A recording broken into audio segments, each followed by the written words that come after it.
Hello there, this is Mario here, your friendly rower from the Lake Eildon Rowing Club, giving you a bit of an update on what's been happening, what's been going on in the Lake Eildon Rowing Club space. So a lot of exciting news, really, a lot of exciting news.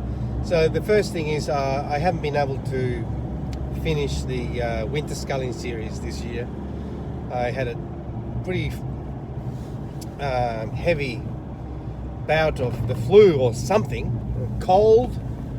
We'll call it a cold, which basically took me out, and I haven't been able to train for nearly 2 weeks. So that's a bit of a shame, but it's to be expected because I've also started teaching again, and as a teacher you come across a lot of kids, and I reckon that's where, and you're also under the pump and I reckon the combination of those two things has resulted in this cold that sort of set me back a little bit, because I was getting some good rhythm, I was getting some good races, and really enjoy the winter sculling series. And the idea is to be able to host one of those races, possibly a head race next year on Lake Eildon. And I've already got an idea of the sort of thing that we could do. There's lots of great stretches, but if you want to have a look at it online, you go to Google Maps and go to the Lake Eildon wall, and you'll see that there's a straight there that goes for about 8 kilometers, and that could be a really good race. So you basically go to a place called the Pines, which is opposite Fraser National Park, and you start your race from there, and then you race all the way back to the wall. So, and it would be a great addition to the winter sculling series, and that's the plan. But I had a meeting with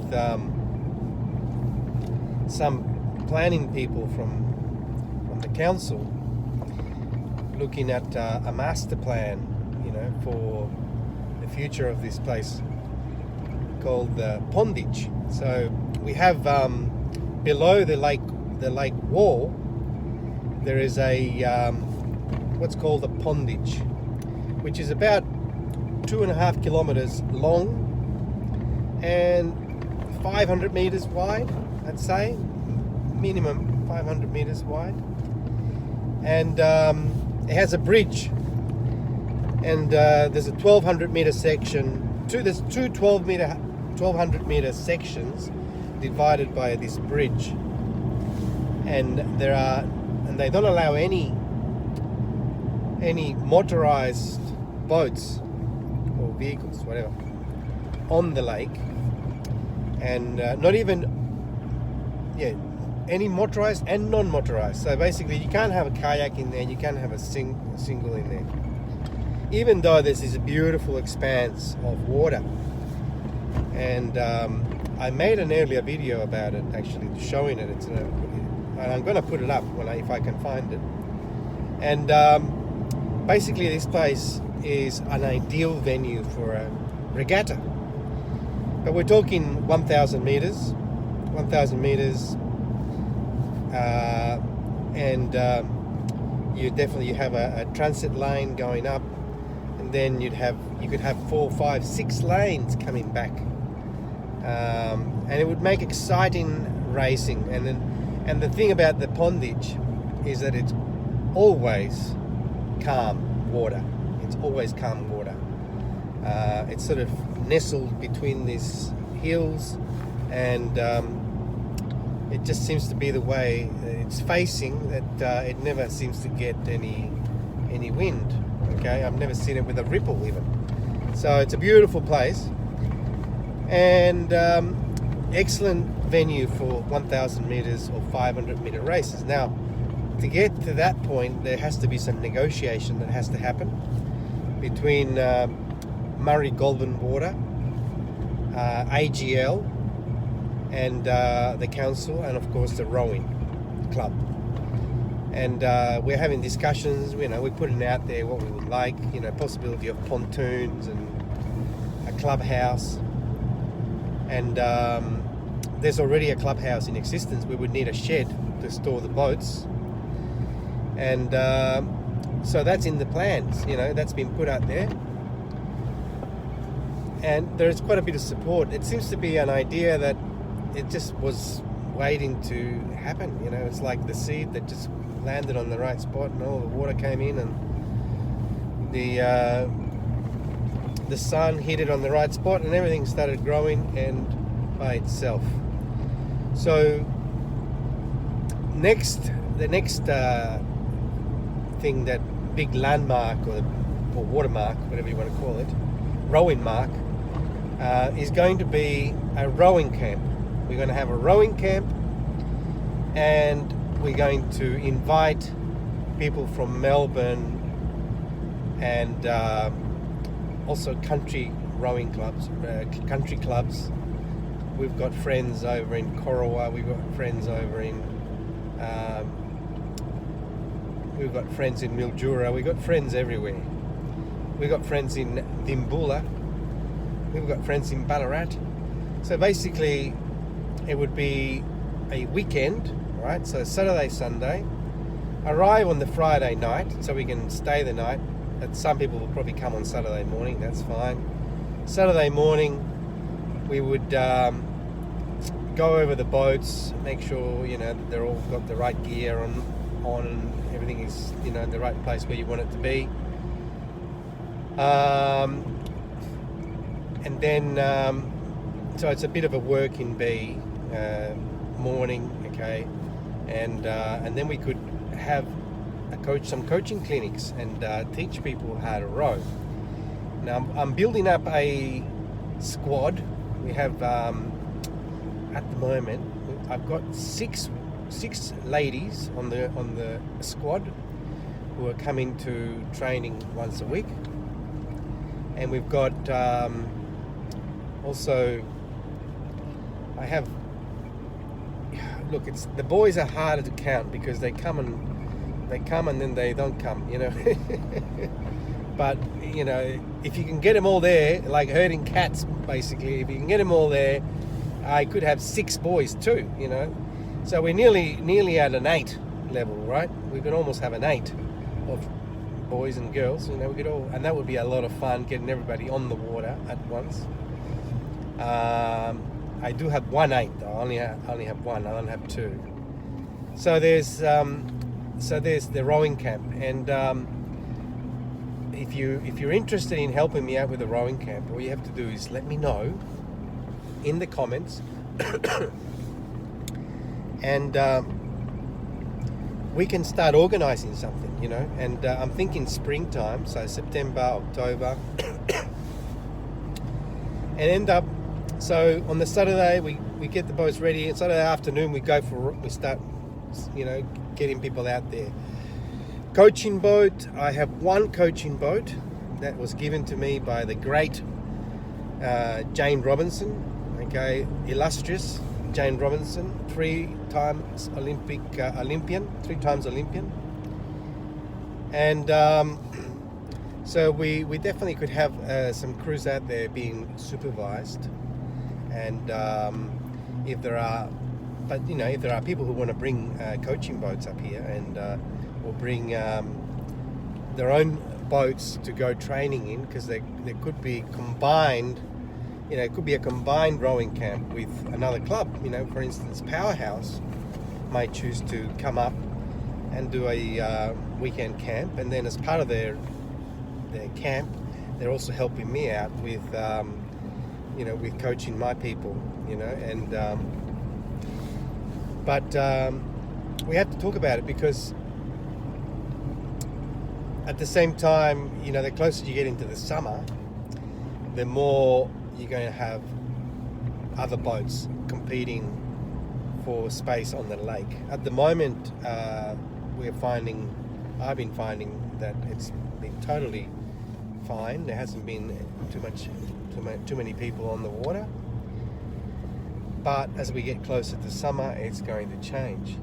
That's why having a place like the Pondage that doesn't allow any boats on it, and it's a large enough place to rowanate, or to race 2,000 metres if you want to, except you have to go through the bridge.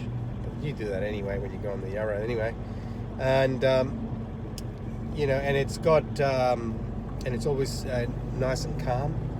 So, but at the same time, if you have to go rowing on the lake, we go on the lake. That's not going to be a problem. But the sooner the better, so we can organise this. So that's sort of my update, and I'm hoping that more and more people will join the club as social members. All right, because what it means is, as a social member, it means that once the club is established, look, we're going to have a club. We're going to have a clubhouse. We're going to have a shed. And we're going to have a series of boats there for our members. And so if you come up to this side of the world, which often people do, because there are many things that bring people to this area, including the wineries, including the mountain bike trails, including the fishing that goes on, the boating down the river, all the outdoor activities that you can think of, the bushwalking that happens, and Eildon is also close to places like Mansfield, places like Bulla, and Goffs Bay, and all these places are beautiful. Hakwa River and all this. Okay, so there's lots of options. People come up here, and then you want to go rowing. So I want to go rowing on Lake Eildon. Okay, give me a call. We organise it. I can envisage within 5 years we will have all these facilities, and then people can come and then sign on the visitors logbook, and off you go for a row, on the lake. Now,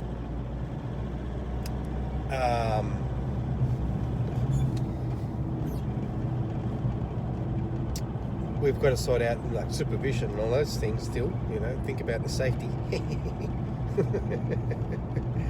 And obviously you've got to think about the time, so you're going to be out there. We do have a very visible zudi, okay?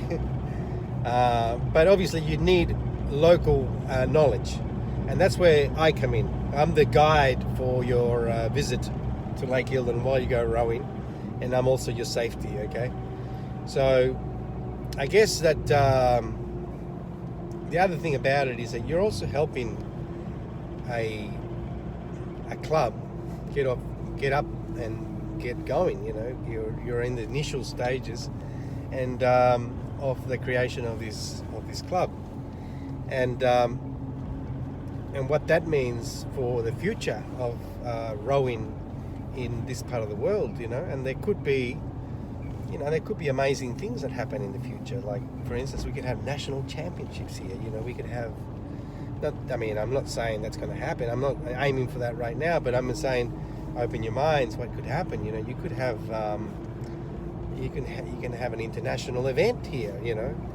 An international regatta, because it could become, an amazing venue.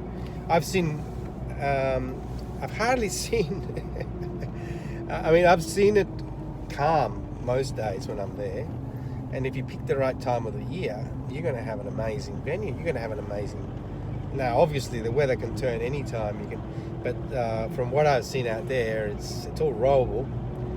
Yes, there are white caps some days, but in an 8, you wouldn't feel them.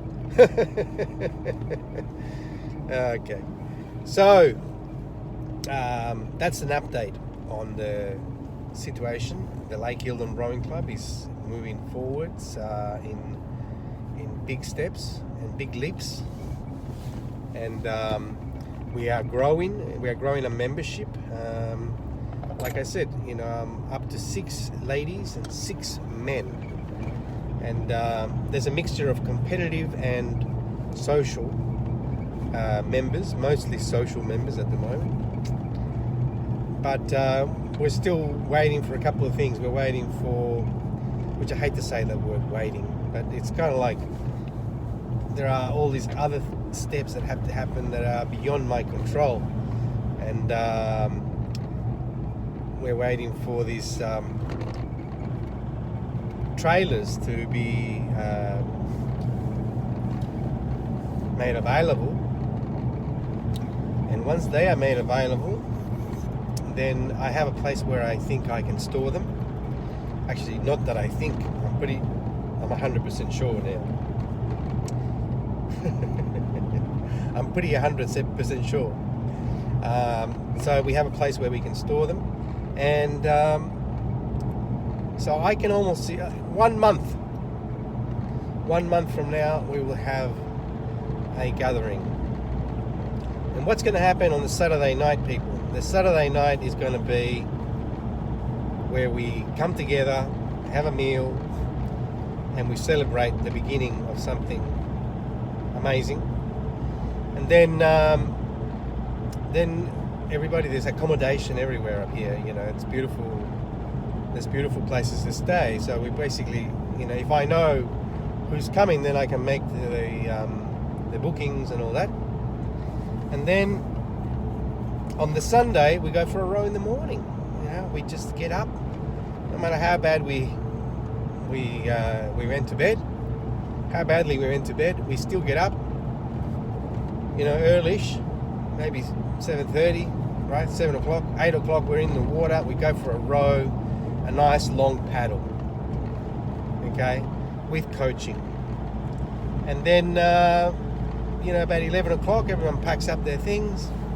Or we might actually have a race then, we might do some racing. And so get everybody, feeling good and racing each other, and then about midday everyone goes home.